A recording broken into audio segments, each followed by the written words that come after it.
You ever have that film you suddenly discover one day, either through your recommended tab or through hearsay from friends, or the substitute teacher pulls it on a rainy day and you instantly forget about it on the walk to next class, and then the memory spontaneously resurfaces and now you have to make it everyone else's problem until they agree to watch it? Well, today it's my turn to do just that, so strap yourselves in. I love many things. Among them, classical music. The heart-wrenching melodies, the dramatic dissonances, the ability to capture the most authentic human emotions through the manipulation of air of all things. It may seem too cultured or gatekeepy for some people, which is totally understandable. Though I don't listen to it to be cultured. I just like a good tune. Another thing I love is animation. From the Saturday morning cartoons to the groundbreaking 2D, 3D blockbusters, because it pushes the boundaries of logic, reason, and reality, sometimes all at once, while also teaching the viewers various life lessons. They range from the simple Aesops to cutting critiques and reflections on human nature. Not to mention, you'll always find a fun character you'll inevitably dedicate your whole life to and then pray you don't lose your mind over. Hope nothing bad ever happens to me. So with these in mind, it makes sense that one of my favorite movies is Fantasia. 7 segments ranging from the abstract to the frightening, set to classical music in one of the most daring animated films, or just films, of its time. Fantasia 2000 I like less so, because it feels like a backpedal on some of the more mature themes of the original, but it still has its classic segments that make it worthy of watch. And that's not even beginning to mention the scrap shorts for both Fantasias and a cancelled third one. If you haven't seen The Little Match Girl, Destino, Lorenzo, or One by One, I highly recommend doing so. I'd also look up the deleted version of Pop and Circumstance where all the princesses got together and simultaneously had babies, an idea scrapped because it seemed far too cultish and would be better placed in a subpar sequel. There's also the Xbox game that...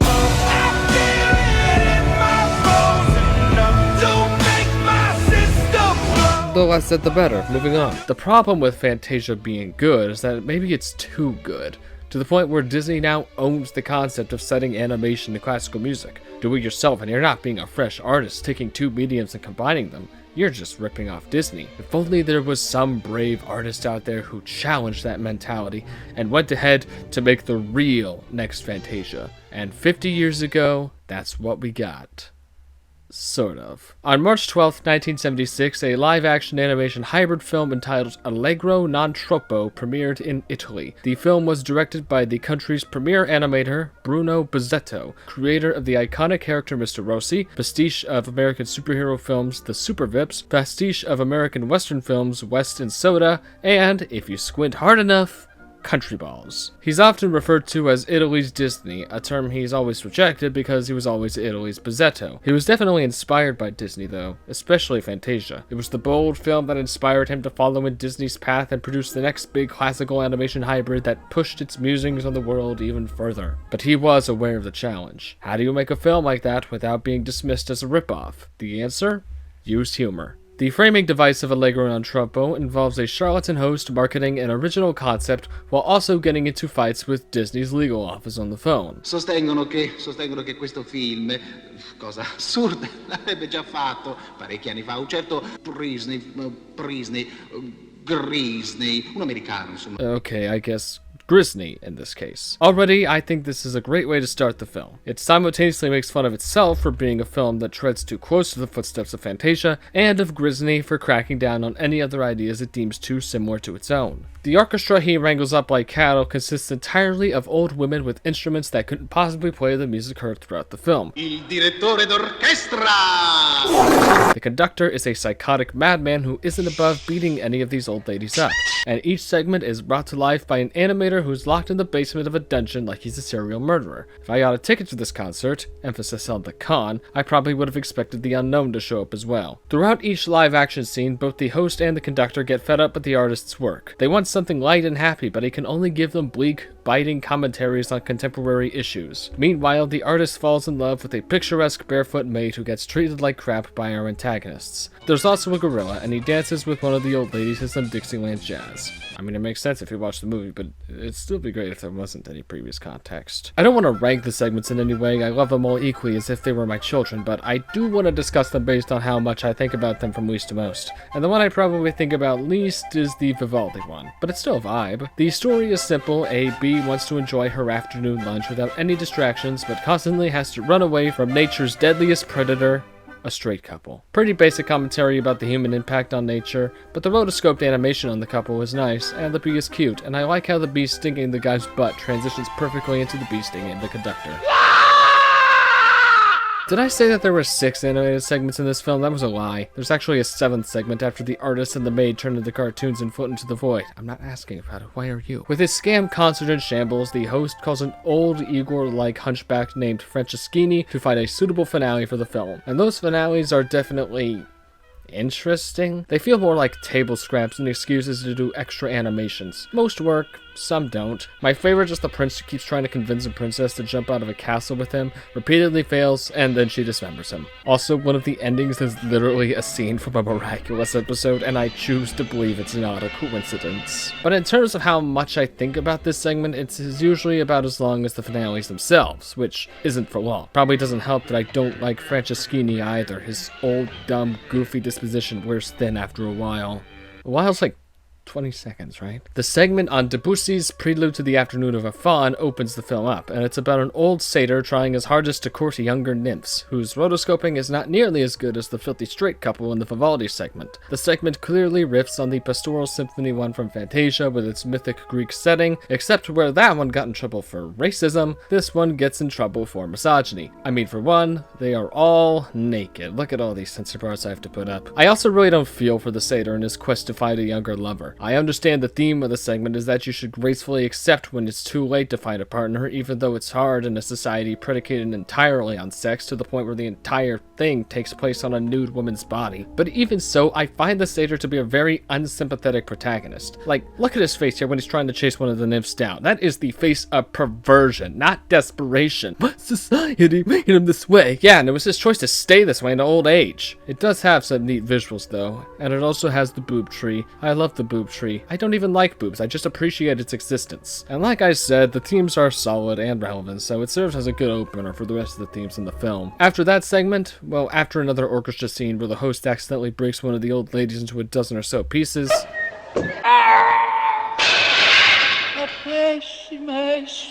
there's the segment based on Dvorak's 7th Slavonic dance. It's simple enough. A caveman builds a hut and the rest of the cavemen follow suit. He builds a skyscraper and then they do that too. The man is annoyed by all the copycats, so he tries to trick them into jumping off a cliff. The segment is short, and the theme of fascism not caring about its subjects and ultimately only caring about leading society to ruin is obvious. But hey, it's effective. I like the little stick figures, and I like the little dance they do. I will admit as much, the themes and commentary in each segment aren't exactly subtle. For me though, it doesn't matter if the hammer is blunt, or even if it's something I personally agree with or not. It should at least be well executed and crafted to be good. And I think Allegro non troppo's ideas and execution are well put together. This is all to lead into its least subtle segment, such as Stravinsky's Firebird. The story is an alternative telling of the creation of man, with the omnipotent god, played by Bill Cipher in his first feature-length performance, making mistakes in the designs he was clearly too embarrassed to write about in Genesis. After he completes the designs, the claymation part dissolves into the animated part, which is absolutely one of my favorite effects in any medium blend film, and it should be used more often. Granted, it won't be Raggedy Ann or SpongeBob's usage, but hey, better to get it out than to avoid using it entirely. Anyway, in Bozzetto's new creation story, Adam and Eve reject the fruit of the serpent, so he decides to eat it for himself. What follows is about 4 minutes of the most brutal anti-commercialism consumerist sentiment of 1976. I mean, in Genesis, the serpent is a literal devil, but here it turns out the real devils are the powers that be in this society that actively harms you and the world, and keeps you distracted from it through sex and sales. The serpent's just a little guy, especially when he grows limbs. He's very cute, maybe the best character in the whole movie if it weren't for the artist. I figured it out! You're actually Satan! Now, this isn't the best part of the movie, but there is definitely a lot to pause on and think on with it. Do I like Fantasia 2000's version of Firebird more? Honestly, yes, but a lot of that hangs on the fact that it has better animation. I find it kinda odd, though, that Grisney even decided to do Firebird, given that Bruno Bozzetto beat them to the punch, which leads me to believe the crew didn't even know Allegro non troppo existed. If they didn't, it would make me feel better about their version of Firebird, given it would have been made in a vacuum. But if they did know, it might make me like it a little bit less, because it feels like they're making a more general, straightforward story, despite the abstract anti-commercialism sentiments of Allegro non troppo's Firebird. It's still a beautiful segment though, I'm not gonna get mad at it. I will get mad though at the host and the conductor. Those two beanies, they hurt the feeling of my boy, the artist, best character for real. I think he only has like one line, if even that. His personality and expressions are very cartoony, and it's great to see him give the conductor his comeuppance, especially after the part where he forces the artist to animate something happy by hiring a prostitute to rape him. Because as we all know, sex equals happy. I mean, did you even watch the Debussy segment? In all seriousness, the fact that this is played for comedy is a little uncomfortable, and it definitely doesn't fly in my book. The host is also a dirtbag, but he is still charming in the most sleazy way. It's funny watching him not know or care about anything in the concerts program. One of my favorite running gags is him mentioning the names of the pieces several times, and then just making shit up about them. Allora, maestro, qual è il prossimo pezzo in programma? È il Bolero di Ravel. Oh, il Bolero di Ravel. E chi è l'autore? Ravel? Già, appunto, il Bolero di Ravel, l'autore è Ravel, chi altro? A proposito, tosta la macchina. Però un pezzo altissimo, sappiamo tutti che è una pioggia, note piogge, che la musica francese, almeno da parte di madre, da parte di padre, invece umbro.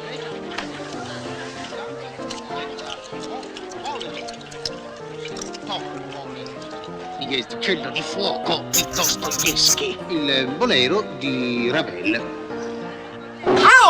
And now that we've got our humor out of the way, it is time to dive right into the heart of Allegro non troppo. The two standout segments elevating it from an eccentric curiosity into one of animation's more underrated triumphs. I'll start with the one that makes me cry each time, set to the Valse Triste by Sibelius. An old abandoned house in the middle of a modern neighborhood is inhabited only by a cat who can't help but remember the good times when the house was full of life and vigor. Simple enough, but the choice of music, the animation used, and the use of live action footage to depict the specters of the house all work to make something devastating. It absolutely wrecks me each time. It also boasts my favorite bits of animation in the movie, when the cat imagines the dining room coming back. Look at that, seriously, look at it. I don't care if it's been done before, the way it's done here is absolutely beautiful. And then they do it 10 seconds later and it's even more beautiful. Look at it! Don't look away, look at it! Look at it! Look at it! AI would tell you to kill yourself before it could generate something that matches even 1% of this beauty. They actually would though, and that's fucking disgusting. I won't go through all the themes of this one because I think they're better discussed by other sources. More on that later. The distribution of Allegro non troppo, particularly in America, has a complicated history. First released in the States in 1977, for the longest time the only physical copy people could buy was a VHS that took out a lot of the conductor abuse segments. I mean, if it takes out that scene, I wouldn't exactly be heartbroken. To the best of my knowledge, I mean, I wasn't there so I wouldn't know, there was another version that omitted the orchestra interludes entirely and just showed the animated segments with plasticine title cards at the beginning of each. And I'll be fair, if that's the version I grew up with, I would not be nearly as receptive to this as I am today. Luckily, there was a DVD release in 2004, which has gone out of print. Hold it guys, G-Kids is redistributing this movie this month? Okay, there's a good chance they might make a DVD out of this. I mean, they made all those great Studio Ghibli steelbooks, but if they don't do that, we gotta keep pestering them. Whatever version, it was a relatively popular film to air on HBO from what I could gather. Most likely in the late hours for you to catch in one of those instances you're awake for like 30 seconds and then the next morning you're wondering if it was a fever dream or not. And it wasn't just the full film they aired. One of the segments, the longest one, was usually used as filler between two programs so that the second program could start at the top of the hour. And whether you know it from that or from somewhere else, this segment is probably what you know if you knew anything about Allegro non troppo. Hey Terry, you want some? This bitch empty!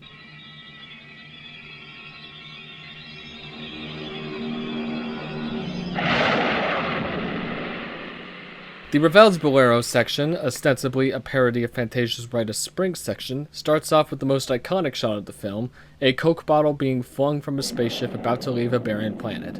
But from that bottle seeps an oozy organism that can only be barely classified as life. After exiting the bottle, the creature goes through many metamorphoses, taking various shapes similar to Earth animals, but just alien enough to be distinct. Eventually, more animals begin to evolve from the primordial ooze, including flying, chicken-legged amphibians, this croc guy from Monsters Inc., these cool-ass snakes, a monkey, some fish, and some... You know what? I'm not giving the ball away. Watch this for yourself. I cried the first time I watched it. I want you to as well. Pardon me if it seems like I'm glazing this segment, but frankly, it absolutely earns it. I love the Bolero segment. For one, it's very imaginative with the designs of these alien creatures. For another thing, the animation is some of the most impressive outside of the large Western studios of the 70s, let alone of all time. And to keep it up for 13 minutes, I mean, people who do this for a living really deserve more credit and respect. Aside from the animation, which syncs up wonderfully with the track by the way, I also think it flows very well. My personal rule when watching something is that each shot should feel like the natural continuation of the previous one. Any awkward or disrupted shot can spoil the whole meal, and for me at least, the Bolero segment flows perfectly. I don't want to say anything like it holds up the entire movie because each section holds up pretty well by itself, but there would be a certain thing missing if it wasn't there. There's a unique visual and musical progression throughout the Bolero that cements its status as one of the greatest pieces of animation. And it's not just me who says that. Ward Kimball, who animated for Disney for over 30 years, proclaimed the Bolero section of Allegro non troppo as one of his favorite pieces of animation, and recommended it to all of his animation students to study. Kimball was the animation supervisor for the Pastoral Symphony segment of Fantasia. He was also the guy who may have spread the theory that Walt froze his head under Sleeping Beauty's castle, but that info is irrelevant to this video. The Walt Disney Company's admiration for Bruno Bozzetto and his unauthorized Fantasia sequel didn't stop there, as in late 2013, the Walt Disney Family Museum presented a temporary exhibition of his drawings, cells, and backgrounds for Allegro non troppo. It's nice to know that there was no bad blood between Disney and Bozzetto after the film came out, but it also means they were aware of his Firebird segment and still decided to make one themselves for 2000, so, you know, points off.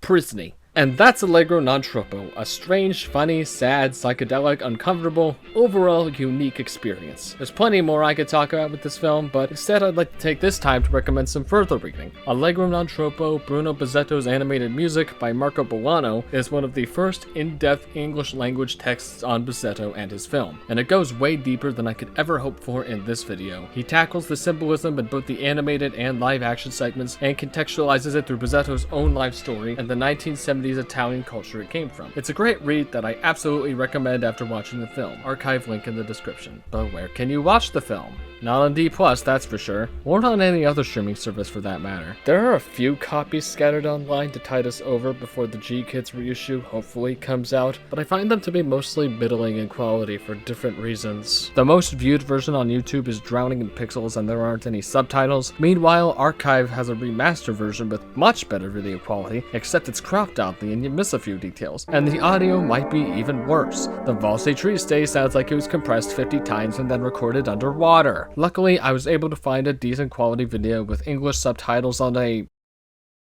reliable site. After adding remastered versions of the classical tracks so it sounds new and fresh, I uploaded it to my drive where it is now in the description of this very video for you all to watch. Is it necessary with a potential G-Kids DVD reissue on the horizon? Well, for all the people who can't buy it, I would like for them to have some options. Is it legal? First off, f*** you. I've gotten away with this before on all my YouTube collabs. The source is always in the description. Why can't this be in the description too? And B, when it's great art that you care deeply and passionately about, does it even matter? Don't answer that question. So why am I making this video?